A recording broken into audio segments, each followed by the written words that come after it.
cyane nk'icyo tubagiye igicaniro fasha nk'ikizime ibintu mufata gute ni ibintu mwakira gute iyo mubonye abakunzi b'ibihangano byanyu b'abahanganye abahanzi ntabwo twagakwiye guhangana twagakwiye gukorana ku bato bari ahangaha ndagira ngo mbabwire ngo kimwe mu bintu mufite mu bukungu mufite ni imbaraga z'ubuto muracyafite amahirwe yo kurota muracyafite amahirwe yo kugira icyerekezo kigali mucigatiye igicaniro mukirinde iki gihugu cyacu nitwe tuzacyubaka imbaraga zanyu z'ubutoya muzikoresha mu kwiyubaka mutisenya ahubwo muharanira icyateza imbere igihugu muniteza imbere murakoze cyane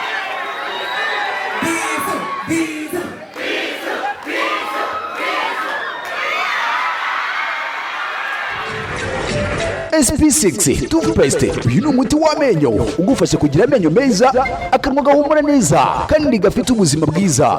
Uyu muti kandi wifitemo ubushobozi bwo kurwanya impumuro mbi mu kanwa ndetse kandi ugatuma amenyo yera mu buryo karemano. Ni umuti mwiza cyane cyane ko ufasha gukomeza ubuzima bw'akanwa.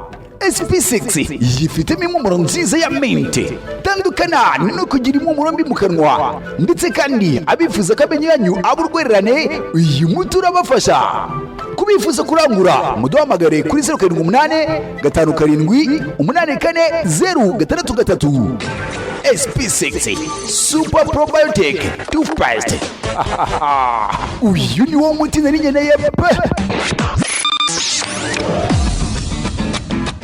Bakiye igicaniro fasha nk'ikizime shigatiye igicaniro mana fasha shigatiye igicaniro. Yitwa Riderman Rider Zo ati rwose nshigatiye igicaniro. Indirimbo yitwa Tiraidai ihagurutsa abafana muri Kivu Intare Arena. Ni mu karere ka Rubavu mu gitaramo cyo gutanga ibihembo ku banyamuziki, aho abanyamuziki bahawe ibihembo ndetse kandi n'abanyempano batandukanye baturuka mu mirenge 12 igize akarere ka Rubavu. Bahatanye akaza kuvamo abagize kuri final ndetse kandi habonekamo n'abaza guhabwa ibihembo muri birori bya Rubavu Music Award and Talent Detection. Urabona ko byari ibihe byiza, byari ibihe byishimo kuri Riderman, ariko si wenyine kubera ko nyuma ya Riderman haje Bwiza nawe atanga ibyishimo. Ni Riderman wakoze playback na Bwiza nawe niko byagenze, nawe akaba yarakoze playback. Bwiza rero yinjira kuri stage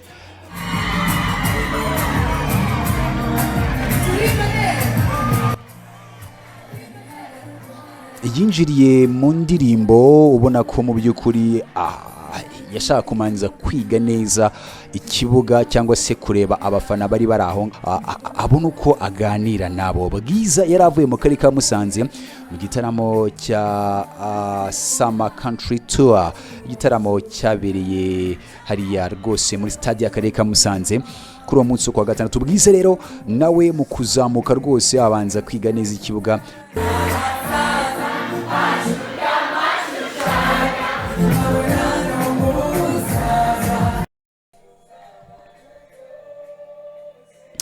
Byari ibihe byiza nk'uko bigaragara. Yaje kumanuka noneho yinjira mu bafana. Uko yinjiye kuri stage byaje gutuma abafana bamwiyumvamo cyane, batangira kubyina nawe nk'uko ubibona. Byari ibihe byiza, byari ibihe by'umunezero. Nge nararyohewe cyane, abafana bari bahari bararyohewe cyane. Abateguye Rubavu Music Award 2026 nabo byari fresh sana. Yitwa Bwiza, uyu mujene urabona ko yari afite utuntu tw'udusoni, ariko nawe byari ibihe bye byiza kongera kwiyumva ari kumwe n'umustar. Sinzi niba byaramubayeho nkoresheje kongera, niba byaramubayeho ubwo nukongera, ariko niba ari bwo bwa mbere ntekereza ko feelings yari afite uriya munsi zari zirenze, zari over. Ko Bwiza we yabaye Bwiza nyine, yaba Bwiza kuri we amuha ubwiza bwe, n'abari bari aho ngaho ubona ko mbikuri bari bishimiye igitaramo.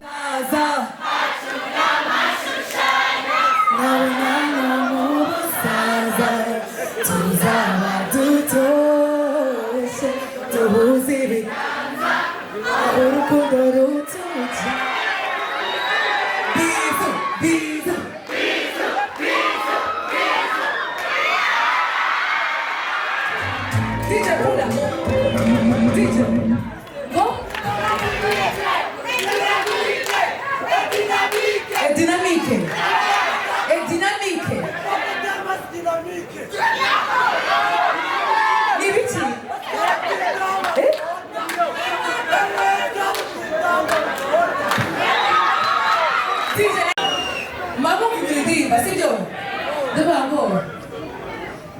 hate the way he calls me only when he's no akabyanga mushaka ufite ushaka amafaranga yabonye akangurisha wa and that was so bad none ahantu cyane hano ko mvuga iyo wakubiswe ndabirota ntabyuka nakwibagiwe nabona umukungu ushejeta ni hantu ubona nagusarire ngo nawe uranyinda cyane iyo ndi mu bihe byanjye byako naba ndi normale ukabona nta n'umwe dusa umpamagara be yutara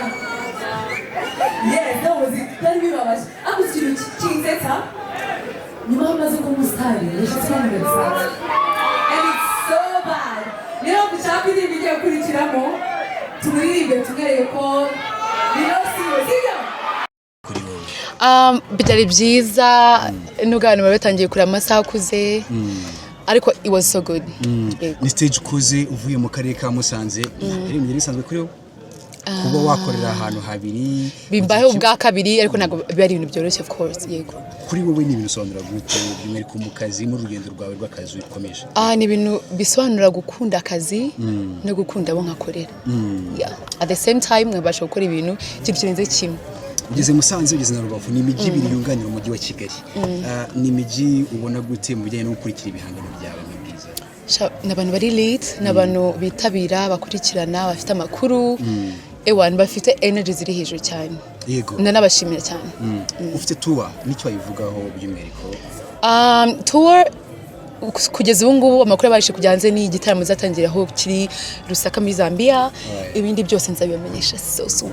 Producer abahanzi muri filime zabo ni ikintu cyiza kigiye gufungura amaso y'abahanzi mu ngeri zose zitandukanye. Umuhanzi ashobora kuba wandika indirimbo ucuranga uririmba umufashioniste ashobora kuba umuhanzi w'imideli ubuhanzi ni bunini cyane iyo umuntu atari muri studio cyane ngo asohora indirimbo abahuze cyane cyane jewe narabyize nakora ikintu kirenze kimwe mu muziki so icyo ntemera nuko bashobora kuba umuhanzi yarazimye utazi ibyo ahugiyemo. Filime ni projet imaze twamazeho umwaka urenga n'uyu munsi kiri gutunganywa cyane cyane kitaraba official release ariko ni filime nini cyane ku rwego yazamuye idarapo ry'u Rwanda. Nyiri filime ubu afite kamera d'or urumva ni igihembo gikomeye sigiye kuba ndi muri background y'abantu bakoze music ni ibintu byanshimishije cyane kandi n'abandi ba producer batekereza kwiyegereza abahanzi abaproducer abanditsi ubuhanzi ni bunini cyane kandi twese byatugirira umumaro dukoranye tugatezanya imbere. Ufite indirimbo washyize hanze iri hanze maze iminsi ndakeka ni cyumweru cya kabiri yinjiyemo igiye hanze inshallah wallahi inshallah bariko yose ni bimwe. Reka tujye kuri wallahi igitekerezo karuganira n'abaturage bo mu karere ka Rubavu banabishimye baranayiba bagaragaza ko ifite urukundo ariko se iri gutegura iki? Wallahi ni audio isohotse imaze iminsi ariko twaje Rubavu muri gahunda ya music video no gukora indi muziki izakurikira. Iyi mu ndirimbo naririmbyemo na Rubavu so urumva naje kuyihera hano kugira ngo tuyishutingire hano n'abantu bayumve ba Rubavu then tuzagaruke no mu nyubako nk'ingi dukora ibitaramo n'abantu ba Rubavu. Haba hari igikorwa nyuma ya album yawe waduhaye mu minsi ishize haba hari ikindi hari undi muzingo waba uhari wenda twabonye inshallah ndi gukora kuri album ariko ntarifuza gutangaza izina cyangwa gizasohokera. Ndi gukorana n'aba producer nka Kiz twazanye hano so ni ibintu ndi gutegura binini cyane ko kuri scene ijyanye na music wise gusohora indirimbo buri munsi nari narabihagaritse kubera ibyo ndi gutegura. Ni album igizwe n'indirimbo zingahe? Zizaba ari nyinshi sindamenye umubare kabisa. Icyo bibwira abanyarubavu rero Rubavu ni mu rugo nzagaruka gukomeza kubasura kandi n'abandi bakomeze bashyigikira imiziki yacu umunsi ku wundi. ikibazo kimwe uyu munsi umuziki urinjiriza abahanzi umuhanzi muri rusange bamaze kumusobanura ariko kandi ababona abahanzi batangiye kubahanganisha nk'abahanzi mubona gute ni ibintu mufata gute ni ibintu mwakira gute iyo mubonye abakunzi b'ibihangano byanyu babahanganisha abahanzi ntabwo twagakwiye guhangana twagakwiye gukorana abafana bashobora kubahanganisha bitewe n'amarangamutima yabo ariko ku bahanzi babifashe nk'ihame byaba ari ikibazo ahubwo abahanzi twakabaye dukorana cyane cyane ko gukorana nibyo bituma umunyarwanda atera imbere kuko indirimbo ikorwa n'umuproducer ariko icurangamo n'abacuranzi ucuranga gitari ucurangamo saxophone ugira gute indirimbo ikorwaho n'abantu benshi ariko twese tubihaye agaciro tugahana credit tukubahana tugakorana ibintu byarushaho gutera imbere yewe ntabwo nshyigikira kuvuga ngo dukundane dushobora kudakundana aribyo byatera guhangana ariko kubahana umutakubaha umukuru byatanga amahoro mu bahanzi kurusha guhangana. SP6 toothpaste uyu ni umuti w'amenyo ugufasha kugira amenyo meza akanwa gahumura neza kandi gafite ubuzima bwiza. Uyu muti kandi wifitemo ubushobozi bwo kurwanya impumuro mbi mu kanwa ndetse kandi ugatuma amenyo yera mu buryo karemano. Ni umuti mwiza cyane ko ufasha gukomeza ubuzima bw'akanwa. SP6 yifitemo impumuro nziza ya mente tandukana no kugira impumuro mbi mu kanwa ndetse kandi abifuza ko amenyo yanyu aba urwererane uyu muti urabafasha. Kubifuza kurangura muduhamagare kuri 07887840663. SP6 Super Probiotic Toothpaste. Uyu ni wo muti nari nkeneye pe.